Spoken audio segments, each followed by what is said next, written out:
معجزەی پێغەمبەری نازدار عەلەیهی سەڵات وسەلام معجزە بۆ خۆی کارێکی نائاساییە خوای گەورە لەسەر دەستی نێرراوانی خۆی ئەنجامیەدا کە بە هەموو مرۆڤیتر ئەنجام نادرێت و هەمویان دەسەوسان لە بەردەمیا ئەوەستن کە ناتوانن وەکو ئەویان لاسایی بکەنەوە یان وەکو ئەو بێنن.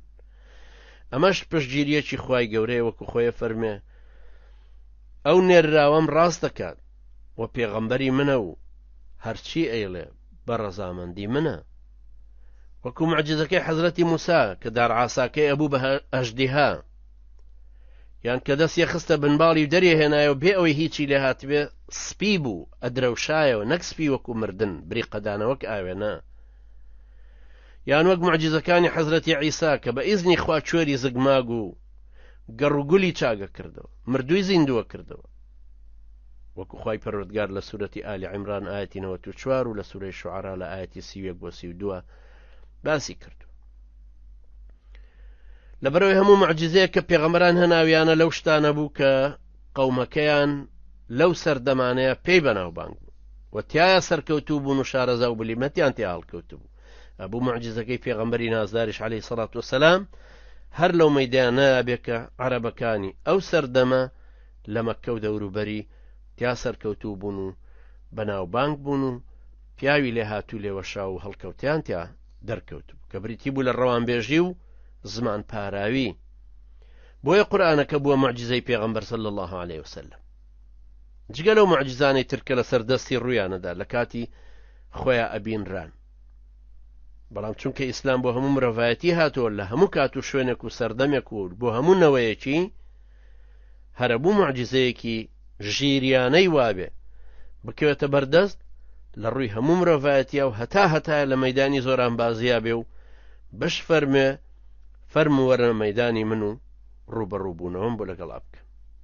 ئەم معجزەش قورئانەکەیە بۆیە پێغەمبەری نازدار عەلەیهی سەڵات وسەلام فەرموو ما من نبي إلا وقد أعطي من الآيات ما مسأله آمن عليه وإنما كان الذي أوتيته وحيا أوحاه الله تعالى إلي فأرجو أن أكون أكثرهم تابعا يوم القيامة.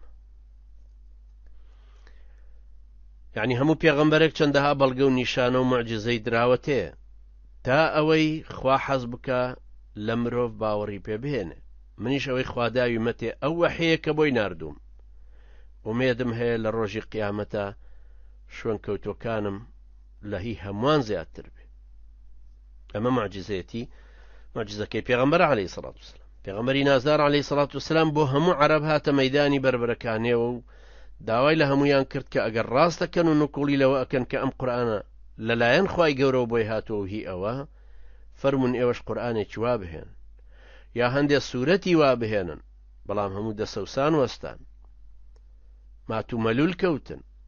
ئەمەش بووە بەڵگەیەکی ڕۆشن کە ئەو قورئانە لەلایەن خوای گەورەوە بۆ پێغەمبەر صلی الله عليه وسلم هاتووە و هیچ کەسێکیش ناتوانێ وەک ئەو بهێنێت و بیڵێت و بینووسێ. هەموو عەرەبە کافرەکانی ئەو سەردەمە لە ڕوبەڕووبوونەوەی ئەم قورئانەدا مات و مەلول و دەسەوسان و بێدەسەڵات کەوتن. هەموو ئەیانزانی کە پێغەمبەری نازدار عەلەیهی سەڵات وسەلام نەخوێنەوارە و ممکن نییە خۆی قورئانێکی ئاوادار ڕێژێ. بەو ڕەوانبێژیە بۆ بربەرەکانێتیش بیان هێنەتە مەیدان. ئەشیانزانی کەس لەو دەوروبەرە کەسی وای لێ نییە یان لەوە نزیک نییە تا فێریشتی وای بکە. فێربوونیش کاتی تەواویەوێ ئەم لە بەردەستیانە بوو. فێربوونیش پڕاوپڕ نابێت لە پڕێکا نابێت بە کوڕێ وەکو کوردن. بۆیە کە هەر تەسلیمی نەبوون کەوتنە درۆدە لەسەر دروستکردن ئەم جارە دژی بانگەوازەکە خۆی و هەروەها تۆمەتبارکردنی خۆی. جارە دەربارەی قورئانەکە کەوتنە قسەکردن وتیان ئەمە هەر ئیفتیرایە و هەر قسەی و بەناوی خواوە دروستێکە. ئەم یەقولون افتراه قل فأتوا بعشر سور مثله مفتريات وادعوا من استطعتم من دون الله إن كنتم صادقين فإن لم يستجيبوا لكم فاعلموا أنما أنزل بعلم الله وأن لا إله إلا هو فهل أنتم مسلمون. ئەیانە دەمە هەر قسەی هەڵبەستراوە بڵێ باش ئێوەش ئەگەر ڕاستەکەن دە سوورەتی وەک ئەو هەڵبەستراوە بهێن. چێش هەیە بێتە هاوکارتان جگە لە خوای پەروەردگار هاواری ببەنە لاو داوای یارمەتی لێ بکەن با بەهانە و هاوارتانەوە بێ. گەروا دەم بەدەم بانگەوازەکەتانەوە نەهاتن، ئەگەر نەهاتن بەدەم ئەم بانگەوازەوە، ئەوە بزانن کە ئەم قورئانە بە زانیاری خوای پەروەردگار دابەزیوەتە خوارێ، بشزانن کە هیچ خوایەک نییە شایانی پەرستن بێ جگە لە خوای پەروەردگار. دەیسا ئێوە مسڵمانە بن یان ئایا ئێوە ئیتر لەمە بەدووە مسڵمانن؟ بۆی وەکو بیان خاتە ناو هەڵوێستێکە کە خۆیان مراجعی نەفسی خۆیان بکەنەوە، سەیرێکی هەڵوێستەکەی خۆیان بکەنەوە. ئەم پێغەمبەرە نازداریان ناسیوە، ئەزانن چێە کوڕی چێە، باوکو باپیر و کەسەکانی هەمووە ناسن. ئەم پیاوە ڕازگۆ دەستپاکەکەیە کە خۆیان باسییانە کردو هەمیشە لە مەجلسیانە بوو. ئەم پیاوە ڕازگۆی لە دوای 40 ساڵی وێسا ئەم وەحیی بۆ هاتووە. ئەم وەحیە شتێکە بەرامبەرەکەی دەسەوسان کردووە. ئەوانەی هەرچی شاعرن هەمویان کە کۆبنەوە ناتوان لە موشانە ڕێکخەن.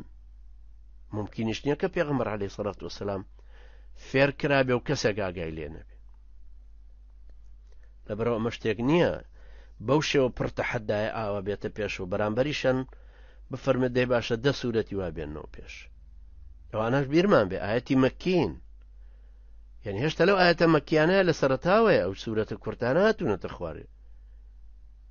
اقرأ باسم ربك الذي خلق يا أيها المدثر يا أيها المزمل أماناتنا تخوار.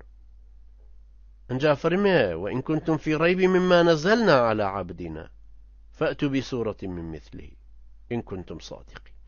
أقر يوا لو إيما بو عبدك الخمان ناردو تخوارو لقمانا تسا سورتي چوك أو درس كانوا بيها.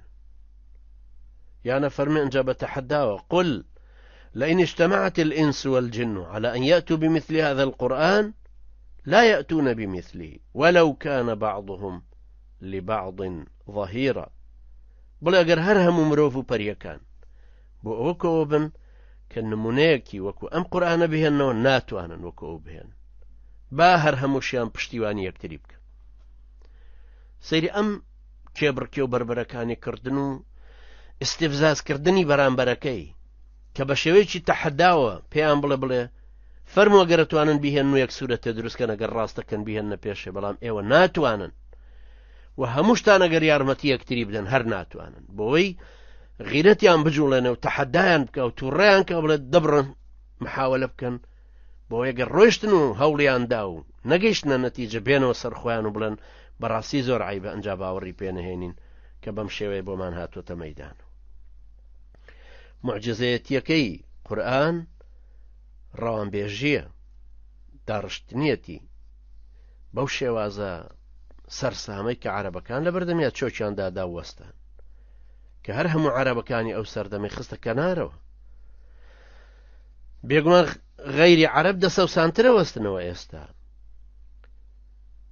لایەنێکی تری معجزەی قورئانە کە ئەحکامەکانێتی.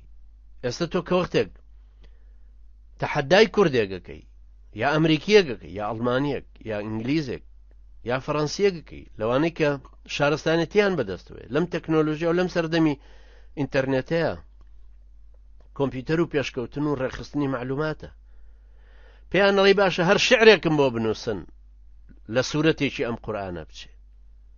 ئەو ڕیزبەندی وشەکانی ئەو بابەتانەشی تیابێت کە باسەکرێ معجزەی ئەحکامی ڕەوانبێژی مەرجنیە بە عەرەبی بە کوردی مانای ڕێک و پێک ببەخشێ بە قووەتر بێ لە هەموو شعری شاعیرانی ئەم سەردەمەتان. باسەکانی هەموو ئەحکامی تەلاق و مارەیەکانیشی تیابێ، شتی تاریخی باسکە، شتی داهاتوو باسکە، شتی علمی باسکە. لە هەمان کاتیشا بتوانین پیتەکانی حساب بکەین، کۆی هەموو پیتەکان کە باسکراون تەقسیم ببنەوە بەسەر ژمارەی پیتی بسم الله الرحمن الرحیم کە 90. ئەم تەحەدایانە کە کاتی خۆی تەمان لە سوورەتی لە ڕەمەزانی ڕابردووە هەروە لە ڕەمەزانەکانی ترا باسمان لە معجزەی قورئانەکە لە زۆر لایەنەوە کردبوو. دیسان معجزەکان کە خستێ پێشچاوی ئەوان لە مەسەلەی ئەحکامە بوو، لە بەرزی و پارسەنگی تعلیماتەکانیا بوو کە هاوشان لەگەڵ هەموو گۆڕانی کاریەکانی نەوە بەنەوەی مرۆڤایەتیە پێی هەڵەگرت. ئەو ئاەتانی کە باسی میراتەکەن، ئەوانی باسی تەلاقەکەن، ئەوەی باسی ژنهێنانەکەن، ئەوەی باسی جەنگەکەن، هەمووی ئەم تەحەدایان هەرتیایە، هەمووی ئەم ئوسلوبە بەلاغیان هەرتیایە. عەرەبەکان نانەزانی لەکوێوە سەرسام نەبن، لەکوێ بتوانن تەحەدای بکەنەوە لە هەموو زەمانێکیشە بۆ هەموو نەوەی مرۆڤایەتی و بۆ هەموو ناوچەیەک ئاڕاستەی گونجاوی قورئان گونجاو بووە هەتاکو ئێستاش.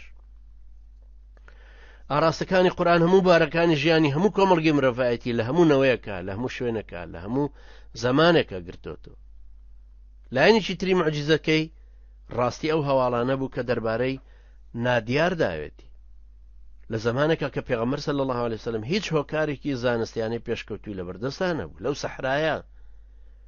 ئەمانە و دەیان لایەنی تری موعجیزەکانی کە لەگەڵ قۆناغەکانی پێشکەوتنی زانستە زیاتر ئەمانە وردە وردە دەرکەوتن و هێشتا هەر دەرەکەون.